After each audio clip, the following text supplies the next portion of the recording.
ഇന്ന് സത്യപ്രതിജ്ഞ നടക്കുമ്പോൾ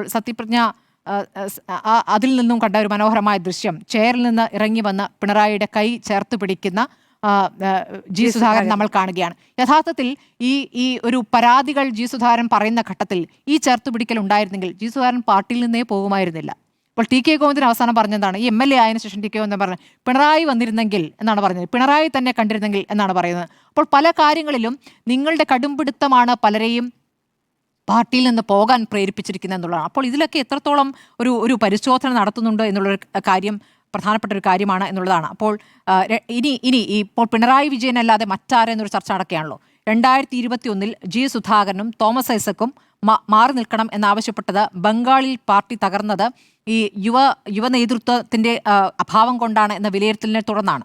അപ്പോൾ അതിനുശേഷം 2021 യുവ നേതൃത്വത്തെ കൊണ്ടുവരികയാണ്. അപ്പോൾ യുവ നേതൃത്വത്തെ കൊണ്ടുവരുന്ന തെരഞ്ഞെടുപ്പ് ഭരണം അത് പരാജയമായിരുന്നു എന്ന വിലയിരുത്തലിലേക്ക് 2026 ആകുമ്പോഴേക്ക് വരണ്ടേ? അപ്പോൾ ആ തീരുമാനമെടുത്ത നേതാവ് മാറി നിൽക്കേണ്ടതല്ലേ?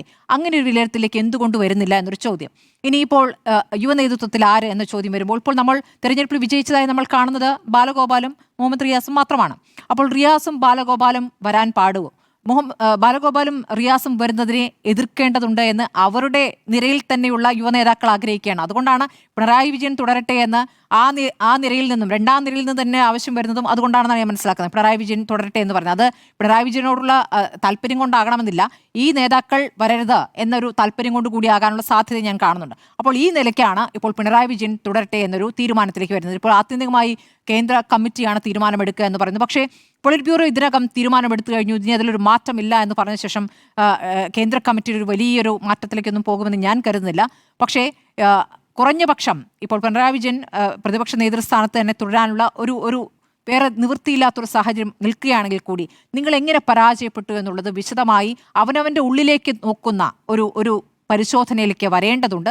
അതല്ല എങ്കിൽ വലിയ ദുരന്തമാണ് പാർട്ടിക്ക് സംഭവിക്കാനിരിക്കുന്നതാണ് എനിക്ക്.